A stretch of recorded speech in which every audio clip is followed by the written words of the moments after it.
নমস্কাৰ ছাত্ৰ ছাত্ৰীসকল, বিকাশ এডুকেশ্যন চেনেল সকলোকে আকৌ আপোনাৰ স্বাগতম জনাইছোঁ। আজি এইটো ভিডিঅ'ত আমি আলোচনা কৰিম যে অসম জাতীয় বিদ্যালয়ৰ ক্লাছ 4ৰ অসমীয়াৰ পাঠ নং 18 শিলৰ চলা। ইয়াৰ আজি প্ৰশ্ন উত্তৰখিনি আলোচনা কৰিম। তেনেহ'লে ভিডিঅ'টো স্কিপ নকৰাকৈ শেষলৈকে চাই থাকক।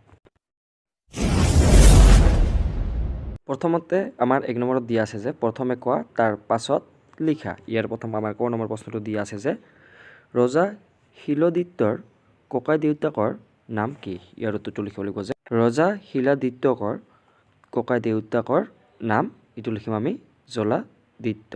এনেকৈ লিখিলে হৈ যাব। তাৰপিছত প্ৰশ্নটো দিয়া আছে যে খ নম্বৰটো যে শিলৰ মূৰ্তিত কোনে সজাইছিল? ইয়াৰ উত্তৰটো লিখিব লাগিব যে শিলৰ মূৰ্তিত শিলাদিত্য ককাই দেউতাক মহাৰাজ জলাদিত্যই সজাইছিল। এনেকৈ লিখিলে হৈ যাব। তাৰপিছত ক নম্বৰ প্ৰশ্নটো দিয়া আছে আমাৰ ৰজাই কেনেদৰে অজৰ অমৰ হ'ব বিচাৰিছিল?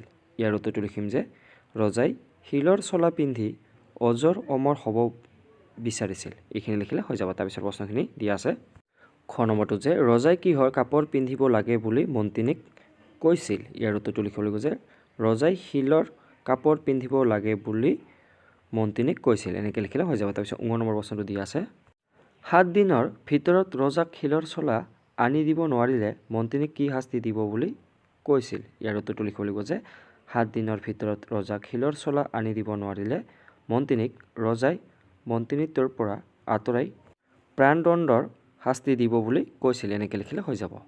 প্ৰথম নম্বৰ প্ৰশ্নটো দিয়া আছে যে মন্ত্ৰীনিৰ জীয়েকৰ নাম কি আছিল? ইয়াৰ উত্তৰটো লিখিব লাগিব যে মন্ত্ৰীনিৰ জীয়েকৰ নাম আছিল মনমতী।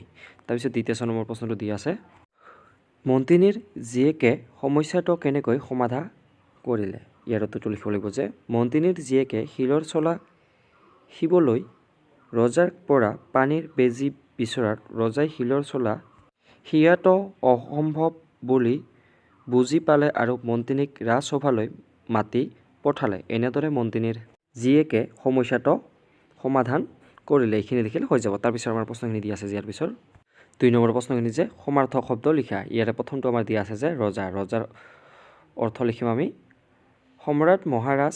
তাৰপিছত নৃপতি। তাৰপিছত ৰচীৰ অৰ্থ লিখিম যে আমি দল বা জৰী। তাৰপিছত অসুখ বা বেমাৰী বা ৰোগী। তাৰপিছত কবিৰাজ ঘৰুৱা চিকিৎসা কৰা ডাক্তৰ। তাৰপিছত ভিষণ্ণ এইটো লিখিম আমি অধিক। লেঠা তাৰ অৰ্থ লিখিম আমি জগৰ। তাৰপিছত পানী বা জল বা নীৰ। তাৰপিছত 3 নম্বৰ প্ৰশ্নখিনি দিয়া আছে আমাৰ বাক্য ৰচনা কৰা। প্ৰথমে আমাৰ দিয়া আছে যে অজৰ অমৰ এইটো লিখিব লাগিব এনেকৈ যে মানুহে নিজৰ দ্বাৰাহে অজৰ অমৰ হ'ব পাৰে। তাৰপিছতটো আমাৰ দিয়া আছে যে যুদ্ধ বিগ্ৰহ এইটো লিখিম যে মানুহে শত্ৰুৰ লগত যুদ্ধ বিগ্ৰহ কৰে। এনেকৈ লিখিম। তাৰপিছত পুথি পাঁজি এইটো লিখিম যে আমি পুথি পাঁজি পঢ়িলে জ্ঞানী হয়। ঘৰ দুৱাৰ এইটো লিখিব লাগিব যে আজিকালি সকলোৰে ঘৰ দুৱাৰ আধুনিক পদ্ধতিৰে সজায়। এনেকৈ লিখিম। তাৰপিছত আঠে বেঠে এইটো লিখিম যে আঠে বেঠে টকা পইচা খৰচ কৰিব নালাগে। 4 নম্বৰ প্ৰশ্নখিনি দিয়া আছে যে বুজা আৰু লিখা। তাৰপিছত ইয়াত দিয়া আছে আমাৰ প্ৰথমে ৰজা এইটো লিখিম আমি ৰাণী। তাৰপিছত ককাই দেউতা এইটো লিখিম আমি আইতা। তাৰপিছত পিতা দেউ এইটো লিখিম আমি মা। তাৰপিছত পুতেক এইটো লিখিম আমি জীয়েক। তাৰপিছত 5 নম্বৰ প্ৰশ্নখিনি দিয়া আছে আমাৰ বাকচৰ ভিতৰত বৰ্ণ স্বৰ চিহ্ন আৰু যুক্তাক্ষৰ আছে সেইবোৰ শুদ্ধকৈ ব্যৱহাৰ কৰি কেইটামান শব্দ গঠন কৰা। ইয়াৰে কেইটামান শব্দ দিয়া আছে এইবিলাক চাই আমাক গঠন কৰিব দিছে। ইয়াৰে প্ৰথমে আমাৰ উদাহৰণ দিয়া আছে এইটো আমি এইখিনি উদাহৰণ দিয়া আছে। তাৰপিছত ইয়াৰ অৰ্থকেইটা এনেকৈ লিখিম যে যুদ্ধ বিগ্ৰহ শিলাদিত্য আৰু ঈশ্বৰ লিখিম। তাৰপিছত 6 নম্বৰখিনি দিয়া আছে যে পঢ়া বুজা আৰু লিখা। ইয়াতে প্ৰথম আমাৰ দিয়া আছে যে বুজন এইটো লিখিম অবুজন। সহায় অসহায়। শলাগী এইটো লিখিম অশলাগী। তাৰপিছত শান্তি লিখিম অশান্তি। কাৰণ লিখিম অকাৰণ। তাৰপিছত পবিত্ৰ লিখিম অপবিত্ৰ। ন্যায় লিখিম অন্যায়। তাৰপিছত কামিলা এইটো লিখিম আমি অকামিলা। তাৰপিছত ধৰ্ম লিখিম অধৰ্ম।